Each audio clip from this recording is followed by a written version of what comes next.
Hello दोस्तों। तो geography का हम लोग इसके पहले जो टॉपिक कवर कर चुके हैं, अब इसके आगे का टॉपिक कवर करेंगे। इसमें हम लोग पढ़ेंगे जेट स्ट्रीम के बारे में। तो जेट स्ट्रीम क्या होती है, एक बार इसको जूम कर लेते हैं। ये भी मेंस और प्रीलिम्स की दृष्टि से इम्पॉर्टेंट है। जेट स्ट्रीम क्या होती है, एक भू विक्षेपीय पौने होती हैं। अब आप लोग कहेंगे कि भू विक्षेपीय पौने क्या होती हैं। तो भू विक्षेपीय पौने या इसको कहते हैं विसर्पण आयामी। तो क्या होता है, जैसे मैंने ये चित्र अभी जैसे मान लिया मैंने ये चित्र बनाया है, तो इसको मैं समझाता हूँ। क्या होता है, सबसे पहले जैसे हाई प्रेशर से लो प्रेशर की तरफ हवाएं चलती हैं, तो मान लिया ऐसे से जा रही हैं। फिर ये है हाई प्रेशर, पहले मान लिया ये हाई प्रेशर है। एक मिनट, जैसे मान लिया ये एक लाइन है, इस पे पूरी यहाँ पे जितनी वायु है, यहाँ पे हाई प्रेशर है। तो इधर से मान लिया पौने इधर अगर जो जा रही हैं, तो फेरल का नियम कहता है कि जब पौने उत्तरी गोलार्ध में चलती हैं, ये उत्तरी गोलार्ध का मैं देख रहा हूँ, उत्तरी गोलार्ध में चलती हैं तो दाहिनी ओर मुड़ जाती हैं। तो इधर जाने का मतलब आप इधर जाएंगे तो आपका दाहिना सिरा इधर होगा, तो मुड़ती हैं, इधर मुड़ती हैं, ये तो नॉर्मल है। लेकिन जब मुड़ती हैं तो मुड़ने के क्रम में पूरा इतना मतलब ज़्यादा मुड़ जाती हैं कि जो दाब है उसके एकदम समानांतर हो जाती हैं। तो जब दाब के समानांतर हो जाती हैं एकदम मुड़ करके, मतलब एक तो नॉर्मल मुड़ना होता है कि ऐसे आई और ऐसे मुड़ गई, लेकिन इसमें क्या होता है कि पूरा एकदम मुड़ जाती हैं, दाब के लो प्रेशर के समानांतर हो जाती हैं। तो इस पौनों को भू विक्षेपीय पौने कहते हैं। यहाँ पे देखो, पौने समानांतर दाब के सापेक्ष जो है मुड़ जाती हैं एकदम। तो अब इसमें थोड़ा पढ़ लेते हैं क्या लिखा है। ऊपरी क्षोभ मंडल में क्षोभ सीमा के समीप त्रियामी विसर्पण त्रिआयामी विसर्पण होता है। कि ऊपर नीचे तो ऐसे चल ही रहा है, ऐसे ऊपर नीचे तो चल ही रहा है, लेकिन ये थोड़ा उधर भी जा रहा है। अभी मेरा हाथ अगर जो होता तो मैं आपको समझा पाता। 3D में, मतलब 3D में गति कर रहा है। एक बार उधर जा रहा है, फिर उसी साइड में नीचे नहीं आ रहा है, बल्कि उसके थोड़ा सा आगे होकर के तब नीचे आ रहा है। फिर थोड़ा सा पीछे होकर के तब ऊपर जा रहा है, फिर थोड़ा सा आगे होकर के तब नीचे आ रहा है, मतलब 3D गति कर रहा है। इसी को त्रियामी विसर्पण बोलते हैं।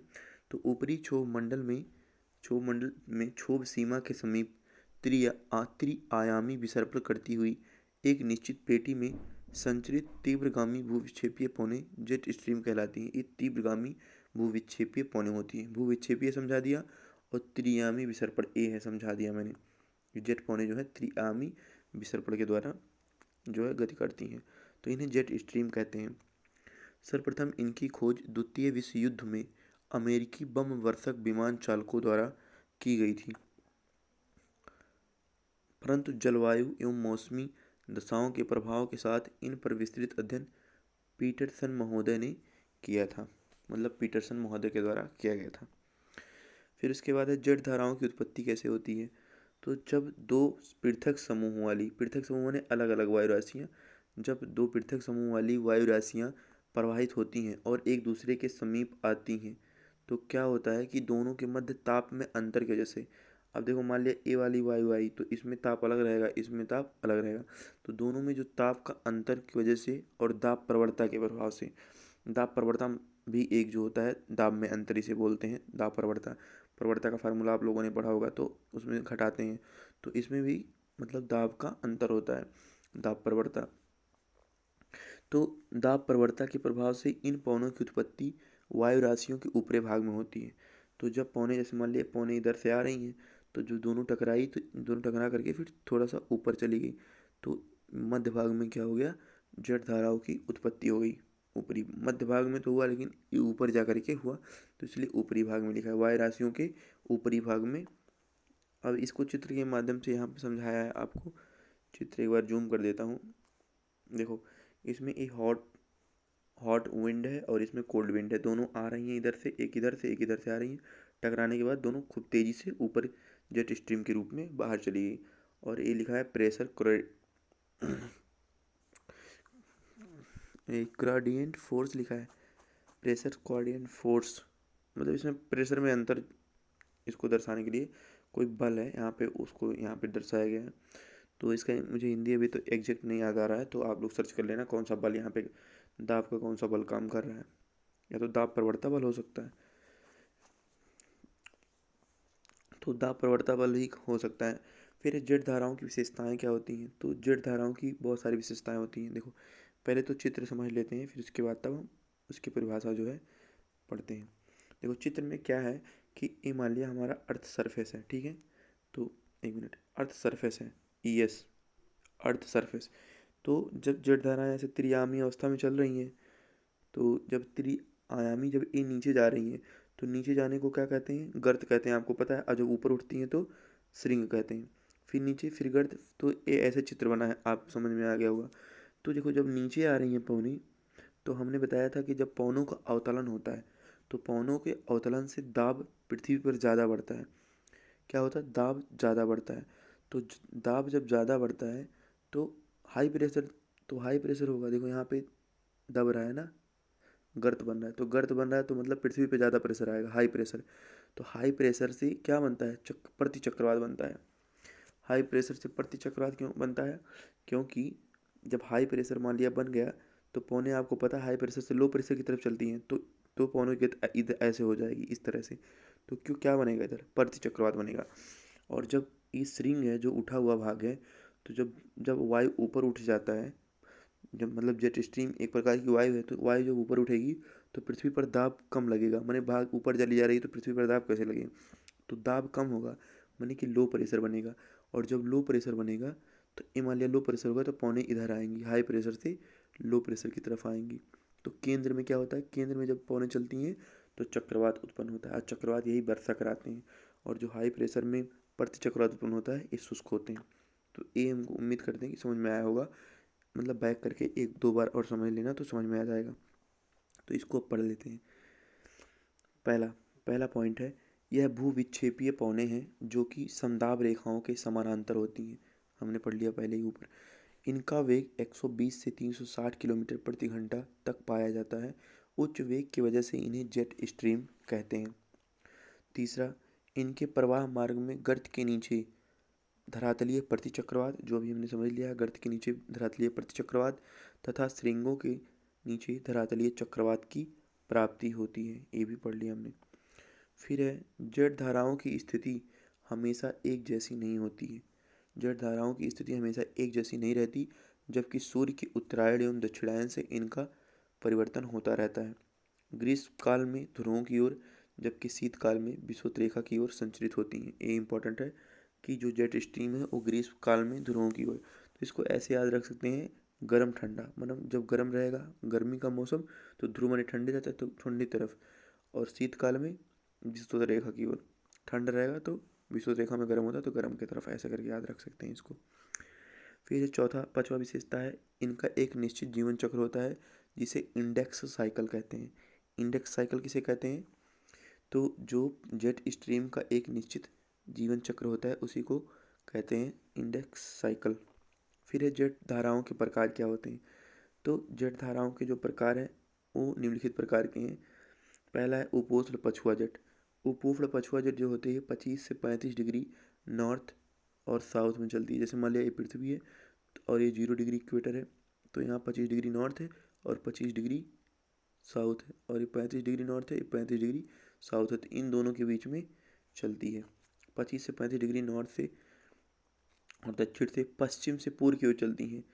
क्योंकि उपोष्ण पछुआ जेट है, पछुआ माने कि पश्चिम से चलेगी, पश्चिम से पूर्व की ओर समूह क्षेत्र में प्रवाहित होने वाली जल जेट धारा में इसके प्रभाव से गर्त में शुष्क क्षेत्र तथा श्रृंग में वर्षा की दशा रहती है। ये भी हमने बता दिया।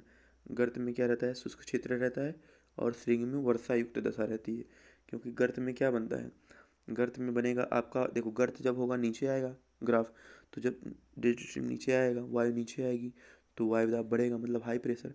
और हाई प्रेशर से पौने चलेंगे लो प्रेशर की तरफ, तो यहाँ प्रति चक्रवात बनेगा, और प्रति चक्रवात शुष्क क्षेत्र का निर्माण कर देता है। श्रृंग में चक्रवात बनता है और वर्षायुक्त दशा बनी रहती है। ये है उपोष्ण पछुआ जेट का। फिर है ध्रुवीय पछुआ जेट। ध्रुवीय वाताग्रीय जेट, पछुआ जेट नहीं, वाताग्रीय जेट है। ये 60 से 65 डिग्री नॉर्थ और साउथ में बहता है। इनका यूरोपीय जलवायु पर विशेष महत्व होता है। फिर है तीसरा प्रकार है जेट स्ट्रीम का, ध्रुवीय रात्रिकालीन जेट, पोलर नाइट जेट बोलते हैं इसको। यह दोनों ही ध्रुवों के ऊपर रात्रि काल में क्षोभ मंडल एवं शब्दाम मंडल के मध्य ध्रुवों का परिक्रमण करती हुई संचरित होने वाली जेट धाराएं हैं। अब देखो इसको चित्र के माध्यम से हमने समझा दिया है तीनों। एक तो हो गया आपका उपोष्ण पछुआ जट, केवल उत्तरी गोलार्ध के संदर्भ में है 25 से 35 में, इसमें उपोष्ण। ध्रुवीय वाताग्रेज 60 से 65, और ध्रुवीय जो रात्रिकालीन जट है वो जो है 90 डिग्री ऐसे ऐसे करके घूमती है इसी में। तो ये तीनों प्रकार के जो जट धाराएं हैं वो हो गए। अब एक चौथा जो है उष्णकटिबंधीय पूर्वी तट जिसे बोलते हैं। उष्णकटिबंधीय पूर्वी तट समझने के लिए क्या होता है कि सब उष्णकटिबंधीय पूर्वी तट, यहाँ पे जो तिब्बत का पठार होता है, मतलब तिब्बत के पठार से जब पौने ऊपर की तरफ जाती हैं तो क्या बनता है, पौने ऊपर की तरफ चली जाती हैं, और कुछ चीज़ें जो होती हैं जैसे इसको सनवनी धारा कहते हैं, तो जब पौने ऊपर की तरफ जाती हैं तो यहाँ क्या बनता है, और यहाँ पे सूरज भी रहते हैं, सॉरी। तो इसमें थोड़ा सा भी देखना, जैसे मान लिया ये ऊंचा है, 4000 मीटर ऊंचा है, ठीक है। जब 4000 मीटर ऊंचा होगा, सॉरी 4000 मीटर ऊंचा है तिब्बत का पठार, तो सूर्य की किरणें बहुत तेज पड़ेंगी। तो तो सूर्य की किरणें तेज पड़ेंगी। और दूसरा चीज़ क्या होगा कि इसका कॉन्सेप्ट जो है ना थोड़ा मुझे गलत लग रहा है। चलो एक बार पढ़ लेते हैं, फिर उसके बाद तब इसको कॉन्सेप्ट समझते हैं, क्योंकि मुझे थोड़ा कॉन्सेप्ट में क्लियर नहीं है, तो मैं आपको बता नहीं सकता कि यहाँ पे हाई प्रेशर क्यों बन रहा है। क्योंकि जब 4000 मीटर तिब्बत का पठार है तो सूर्य की किरणें जल्दी पड़ेंगी तो टेम्परेचर ज़्यादा होगा, तो प्रेशर कम होना चाहिए, लेकिन यहाँ हाई प्रेशर बन रहा है, तो इसीलिए कॉन्सेप्ट मेरा थोड़ा गड़बड़ हो रहा है। तो एक बार मैं देख लेता हूँ इसमें, फिर उसके बाद आपको समझाएंगे। सूर्य के उत्तरायण की दशा में तिब्बत, देखो गर्मियों में भारत सूर्य के उत्तरायण की दशा में तिब्बत पठार की लगभग 4000 मीटर ऊंची लगभग नग्न ग्रेनाइट चट्टानें उष्मा अवशोषित उष्णफल के तहत टेम्परेचर इंक्रीज होता है। तो हाँ चलो ये तो ठीक हो गया। तथा संवहन को प्राप्त वायु ऊपरी क्षोमंडल में प्रतिचक्रवात बनाती है। टेम्परेचर इंक्रीज होगा तो प्रेशर लो होगा, तो प्रतिचक्रवात कैसे बनाएगी। ऊपरी क्षोभमंडल में संवहन को प्राप्त वायु, संवहन माने जब संवहन को प्राप्त होगी तो संवहन माने ऊपर जाता है वायु, तो जब ऊपर जाएगी वायु तो प्रेशर लो होगा, तो प्रेशर लो होगा तो हाई प्रेशर से लो प्रेशर तो चक्रवात का निर्माण होना चाहिए, जिसमें विभिन्न दिशाओं में निकलने वाली पवनों में से एक पवन धारा कोरियालिस बल के प्रभाव से दाहिनी की ओर मुड़ जाती है। चलो ठीक है गाइस, इसको जो है आप लोग कॉन्सेप्ट जो है इसका क्लियर कर देना। अगर देखो मतलब यहाँ पे हाई प्रेशर किसी तरह बन रहा है, मुझे अभी एग्जैक्ट देखो इसमें लिखा भी नहीं है, शायद मैंने कहीं गलती की होगी, या तो सर को तो अभी नहीं कह सकते क्योंकि मैं चेक नहीं किया हूँ। तो इसको आप लोग जिसको समझ में आएगा वो कमेंट करके बताएगा, नहीं तो मैं जब कमेंट करूँगा तो इसको एक्सप्लेन कर दूँगा। तो क्या होता है कि मतलब जब यहाँ प्रतिचक्रवात बनता है तो प्रतिचक्रवात से वायु निकलती है। ऐसे याद कर लेना कि तिब्बत के पठार में तो गर्मी रहती है, टेम्परेचर हाई रहता है, लेकिन ऊपर जो बनता है वो प्रतिचक्रवात बनता है। चलो ठीक है, नीचे जो है चक्रवात बनता है। चलो एक ही कॉन्सेप्ट है कि नीचे चक्रवात बन जाता है, टेम्परेचर हाई है, नीचे जो है टेम्परेचर हाई है तो प्रेशर क्या है, कम है। ठीक है, नीचे जो है मैंने तिब्बत के पठार पे टेम्परेचर हाई है, प्रेशर कम है, तो यहाँ पे क्या बनेगा, प्रेशर कम है तो लो प्रेशर बनेगा, तो पौने हाई प्रेशर से लो प्रेशर की तरफ मैंने चक्रवात बनाएंगी, केंद्र की तरफ चलेंगी। लेकिन ऊपर क्या होता है, प्रति चक्रवात बनता है। यही कॉन्सेप्ट है ही मेरे ख्याल से कि नीचे चक्रवात बनता है, ऊपर प्रति चक्रवात बनता है। तो जो ऊपर प्रति चक्रवात बनेगा तो हाई प्रेशर से लो प्रेशर की तरफ पौने चलते चलते आएंगी, और इधर से होते हुए सतपुड़ा के समांतर और अरब सागर की तरफ चले जाएंगी। और ये ईस्ट से वेस्ट की तरफ आ रही हैं तो इसलिए पूर्वा बोलते हैं। और उष्णकटिबंधीय मतलब ये उष्णकटिबंधीय एक क्षेत्र है, इसमें से होकर जा रही हैं, इसलिए इनको उष्णकटिबंधीय पूर्वा जट बोलते हैं, पूर्वी जट बोलते हैं। तो ये भी जट धाराओं की एक प्रकार है। तो ये कॉन्सेप्ट यही मेरे ख्याल से यही होगा, बट आपको लगता है कुछ अलग होगा तो आप लोग कमेंट करके ज़रूर बताएं। फिर है फिंड लेटर जेट। फिंड लेटर जेट जो होता है इसको मोजाम्बिक चैनल में देख सकते हैं। जो देखो अफ्रीका महाद्वीप जो है यहाँ पे एक ये नीचे सबसे कोल्ड एयर मास जन्म लेता है, मतलब कोल्ड एयर मास ठंडी वायु राशियाँ चलती हैं। और इधर से मेडागास्कर द्वीप, एक मेडागास्कर द्वीप है, तो जब ये वायु राशियाँ चलती हैं तो मेडागास्कर द्वीप से जो समुद्री जलधारा चलती है इसको मोजाम्बिक मतलब चैनल जो रहता है इसमें एक गर्म रहता है, और यहाँ से वायु चल करके यही वायु जो होती हैं जेट स्ट्रीम वायु, इन इन दोनों की दोनों तरफ से चलने वाली वायु ऊपर जाती हैं, इसे फिंड लेटर वायु कहते हैं। और ये भारत को भी बहुत ज़्यादा प्रभावित करती हैं। इसका खोज गर्मी में खोज हुआ था, इसका लिखा है गर्मी में खोज हुआ था इसका। और ये अपने भारत देश में भी इसका प्रभाव पड़ता है। तो फिन डिलेटर जेट के बारे में थोड़ा पढ़ लेते हैं। सूर्य की उत्तरी गोलार्ध की दशा में, जब सूर्य उत्तरी गोलार्ध में रहता है, दक्षिण अफ्रीका की ठंडी वायु राशि तथा मोजाम्बिक चैनल के गर्म वायु राशियाँ अभिसरण से एक जेट वायु निकलती है जिसकी खोज फिन डिलेटर ने की थी। इन पौनों को प्रभाव भारत में होता है। तो ये हो गया जेट का। फिर है कि त्रिकोशीय आयामी परिसंचरण क्या होता है? हेडली, फेरल एंड ध्रुवीय। तो हेडली सेल क्या होते हैं? हेडली जो होता है, हेडली सेल जब 0 डिग्री, जैसे मान लिया 0 डिग्री है और 30 डिग्री, ये सब उत्तरी गोलार्ध है, ये दक्षिणी गोलार्ध है। तो 0 डिग्री से लेकर के 0 डिग्री पे विषुवत रेखा पे लो प्रेशर होता है, ये हमने बताया है। तो लो प्रेशर से पौने चलती हैं, मतलब ये हाई प्रेशर इधर है 30 डिग्री पे, तो मतलब हाई प्रेशर से पौने चल रही हैं लो प्रेशर की तरफ, चलते चलते एक चक्र के रूप में जो बना रही हैं 0 से 30 डिग्री के बीच में, इसे कहते हैं हेडले सेल। इसी तरह से जब 30 डिग्री से 60 डिग्री के बीच में बनेगा तो फेरल कोशिका, और जब 60 डिग्री से 90 डिग्री के बीच तो ध्रुवीय कोशिका। ये तीनों हेडली, फेरल, ध्रुवीय। और इसको कैसे करना है हमेशा, जैसे आपको पता होना चाहिए कि मान लिया हमारा ये 0 डिग्री है, 30 है, 60 है, 90 है। 0, 30, 60, 90, ये 90 है, ये 60 है, ये 30 है मान लिया। तो 0 पे लो प्रेशर, और ऐसे सम विषम करते जाओ, low pressure high pressure, low pressure high pressure, low pressure high pressure, low pressure high pressure, ऐसे करके।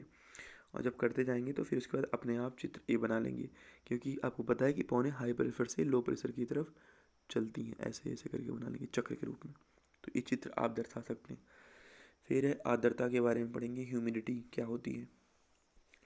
तो ह्यूमिडिटी आप लोगों को जैसे समझ में आना चाहिए कि आर्द्रता जो होती है वो एक मतलब जलवायु परिघटना है, और इसमें भी जैसे आप लोग जानते होंगे कि जलवाष्प जो रहता है वायुमंडल में, और उसमें गैसीय जल की मात्रा भी कुछ रहती है, उसी को आर्द्रता कहते हैं।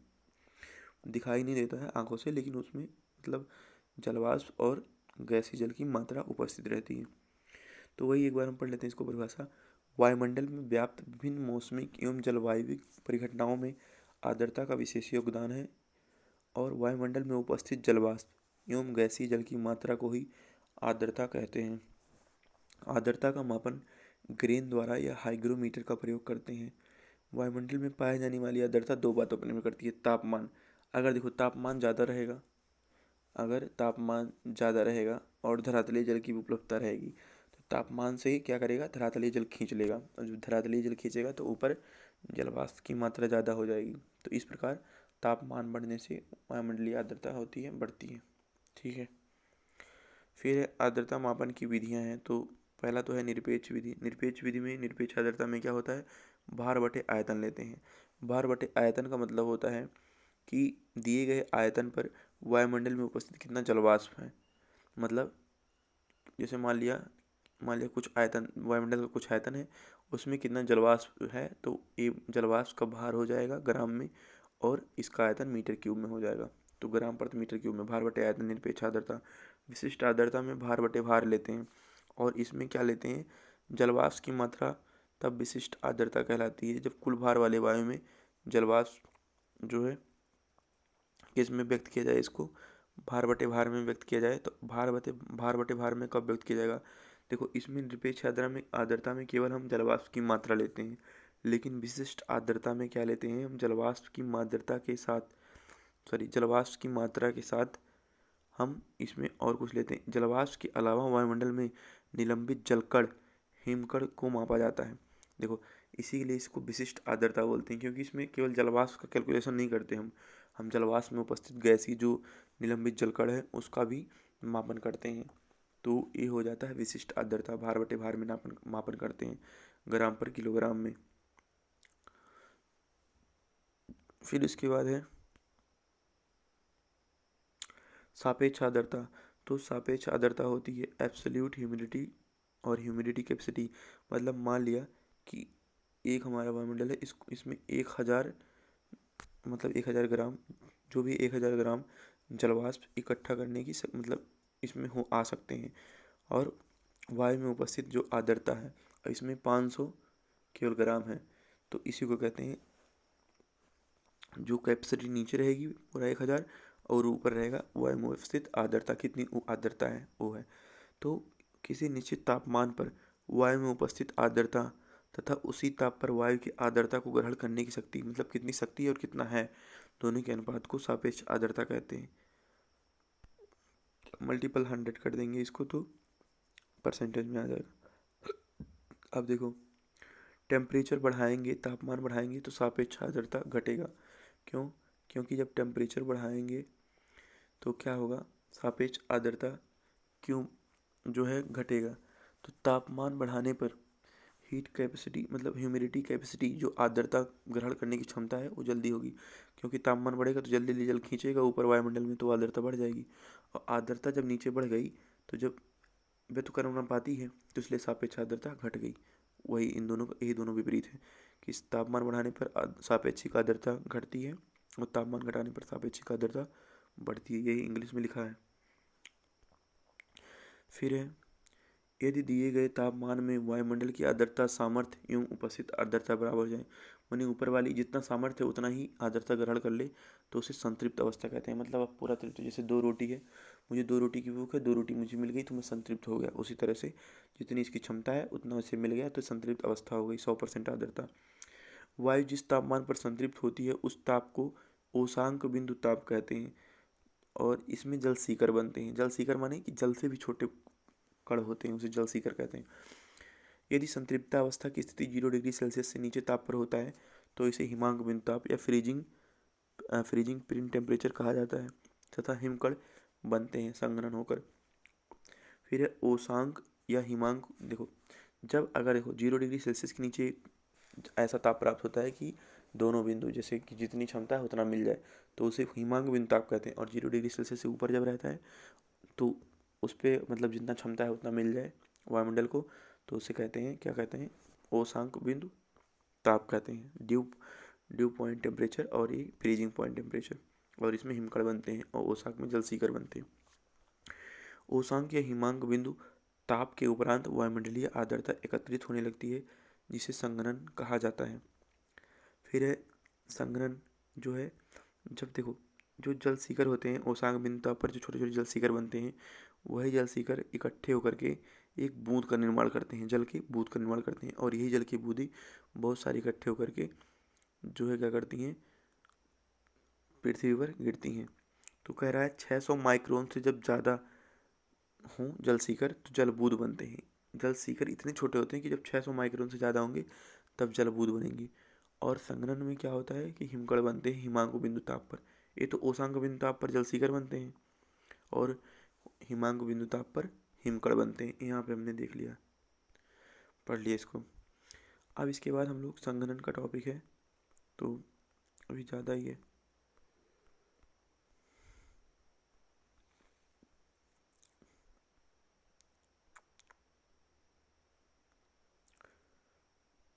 संघनन पढ़ लेते हैं उसके बाद। तब देखो संघनन क्या होता है, अभी मैंने ऊपर भी थोड़ा सा व्यू दे दिया कि संघनन क्या होता है। तो संघनन का अर्थ है वायुमंडलीय आर्द्रता का जो है आर्द्रता ग्राही नाभिकों पर वायुमंडल की संतृप्त अवस्था के उपरांत एकत्रित होकर जल शिखरियों हिमकणों के रूप में परिवर्तित होना। तो इतना मतलब देख रहे हो परिभाषा कैसा है, तो इसको समझ में उतना अच्छे से नहीं आ रहा है। क्या होता है कि यही जो जल शिखर जो वायुमंडल में आर्द्रता जब हो जाती है तो क्या होता है कि 600 माइक्रोन से ऊपर मिल करके ओसांक बिंदु ताप पर क्या बनाते हैं, जल शिखर बनाते हैं। और जो फ्रीजिंग पॉइंट हिमांक वाला ताप होता है, क्या बोलते हैं उसको, हिमांक, एक मिनट, हिमांक बिंदु ताप, जो हिमांक बिंदु ताप होता है उस पर हिमकण बनते हैं। इन दोनों को बनने की क्रिया को ही संघनन कहते हैं। तो यही कह रहा है संघनन का अर्थ है वायुमंडलीय आर्द्रता का आर्द्रताग्राही नाभिकों पर वायुमंडल की संतृप्त अवस्था के उपरांत एकत्रित होकर जल शिखर एवं हिमकणों के रूप में परिवर्तित होना। यह हिमकण एवं जलकण क्षोभमंडल में समूहन या अवस्थिति के आधार पर विभिन्न रूपों में पाए जाते हैं। जैसे संघनन के बहुत सारे रूप हैं। एक तो धरातलीय संघनन है, जिसमें ओस या हिमबूद जिसे कहते हैं, पाला, हिमकड़, इस तुषार भी कहते हैं, पाया जाता है। निचले वायुमंडल में संघनन जो होता है उसमें कोहरा पाया जाता है। धूम कोहरा, स्मॉग उसे बोलते हैं। कुहासा, कोहरे का विरल रूप होता है कुहासा, जिसे मिस्ट बोलते हैं। धूम कुहासा स्मैश बोलते हैं। धुंध को हैज बोलते हैं और बादल को क्लाउड बोलते हैं। कोहरा का जो है संयोग धुंध कहलाता है। कोहरा का जो संयोग है उसे धुंध कहते हैं। फिर ऊपरी क्षोभमंडल में बादल बनते हैं। ये सारे जो हैं संघनन के रूप हैं। अब देखो इसमें बहुत छोटा छोटा लिखा हूँ तो इसको जूम करके दिखाऊंगा। बादल, तो बादल क्या होते हैं? बादल जो होते हैं वो ऊपरी वायुमंडल में उपस्थित जो संघनित जल बूंदें होती हैं और हिमकड़े होती हैं, इन समूह को बादल कहा जाता है। अब तो संघनन हो गया जल सीकर के रूप में, हिमकड़ों के रूप में, और इन्हीं का जब इकट्ठा रूप बहुत ज़्यादा हो जाएगा तो यही बादल कहलाते हैं। ऊंचाई, रंग, वर्षा की मात्रा के आधार पर बादल को निम्न वर्गों में बांटा गया है। तो निम्न वर्गों में बांटा गया तो ए वर्ग कौन कौन से हैं? तो देखो यहीं से भी एक बार देख लें, तो उसके बाद फिर एक्सप्लेन करने के लिए जूम करेंगे। ये हाई क्लाउड है, मीडियम क्लाउड है और लो क्लाउड है। तो सबसे पहले हाई क्लाउड के बारे में पढ़ेंगे। हाई क्लाउड क्या होता है? 6 से 12 किलोमीटर ऊंचाई तक होता है, मतलब पृथ्वी की सरफेस से 6 से 12 किलोमीटर की ऊंचाई तक। हिमगढ़ों से निर्मित होने के कारण श्वेत रंग का होता है। ये वर्षा नहीं करते हैं, मतलब जो हाई क्लाउड होते हैं वर्षा नहीं करते हैं, और 3 प्रकार के होते हैं। पछाव बादल, जिसमें जिसमें पछाव लगेगा वो वर्षा नहीं करेंगे, मतलब सीरस क्लाउड, सीरस क्यूमुलस, पछाव कपासी और सीरस स्तरी, सीरस स्ट्रेटस। तो जो पछाव पछाव बादल हैं ये कैसे होते हैं? ये सफ़ेद रंग के बिखरे बालों के भांत दिखाई देते हैं। और फिर दूसरा है पछाव कपासी, सी, सीरो क्यूमुलस। तो यह सफ़ेद रंग का कपास की तरह बादल होता है, जिसमें जिसमें क्या होता है कि कपास के भांति दिखाई देता है। इधर कपास लिखा है तो आगे भांति लिखा है, कपास के भांति दिखाई देता है, अभी दिखा दूंगा इसके आगे। और तीसरा है पच्छाव स्त्री, सीरो स्टेटस, ये सफ़ेद चादर की भांति होता है। फिर है आपका मीडियम क्लाउड। मीडियम क्लाउड में क्या होता है? मीडियम क्लाउड में इसको अल्टो क्लाउड भी कहते हैं। मीडियम माने मध्य परिवार, मध्य परिवार किसमें चलता है? अल्टो में, तो इसे अल्टो क्लाउड कहते हैं। और ये 206 किलोमीटर की ऊंचाई पर रहता है। इसका रंग जो होता है हल्के से भूरे रंग का होता है। सामान्यतः वर्षा नहीं करते हैं, मतलब कभी कभी कर देते हैं कि समानता नहीं करते हैं। 2 प्रकार के होते हैं, एल्टो स्टेटस, एल्टो क्यूमुलस। तो एल्टो स्टेटस माने होता है मध्यम स्तरीय और मध्यम कपासी। तो मध्यम स्तरीय कैसे होते हैं? हल्के भूरे रंग के, इनकी उपस्थिति में सूर्य किरणें ओझल दिखाई, मतलब ओझल रहती हैं, सूर्य किरणें दिखाई नहीं देती इस बादल की उपस्थिति में। और एल्टो क्यूमुलस जो है वो मध्यम कपासी बादल है। इसकी इसकी कभी कभार ये वर्षा कराते हैं और गहरे भूरे रंग के होते हैं। जो हमारा थर्ड प्रकार का बादल है लो क्लाउड। लो क्लाउड जो है वो 2 किलोमीटर के नीचे पाया जाता है, और ये जो है लो क्लाउड ही वर्षा कराता है। जल कणों की अधिकता से इसमें वर्षा होती है और रंग हल्के से गहरे काले रंग का होता है। अब लो क्लाउड के भी प्रकार देख लेते हैं। जैसे इन लोगों के प्रकार देखे हैं कि हाई क्लाउड में पछाव बादल, पछाव कपासी, पछाव स्तरी, मैंने सीरस क्लाउड, सीरो क्यूमुलस और सीरस सीरो स्टेटस। इसी तरह से मीडियम में अल्टो क्लाउड, जो Alto Alto status, Alto cumulus पढ़े हैं 2 प्रकार। इसी तरह से लो क्लाउड में हम पढ़ेंगे ये तीनों। तो लो क्लाउड में हम पढ़ने के लिए 3 प्रकार लेते हैं। एक है निम्बो स्टेटस। निम्बो स्टेटस होता है वर्षक स्तरीय बादल, मतलब ये वर्षा कराती है निम्बो स्टेटस। काले रंग के कई दिनों तक आसमान में छाए रहने वाले बादल हैं, जिनके द्वारा रिमझिम रिमझिम फुहार वर्षा, टिमटिम वर्षा प्राप्त होती है। यह सामान्यतः शीतोष्ण मानसून में पाए जाते हैं। कौन से मानसून में निम्बो स्टेटस पाए जाते हैं? शीतोष्ण मानसून में।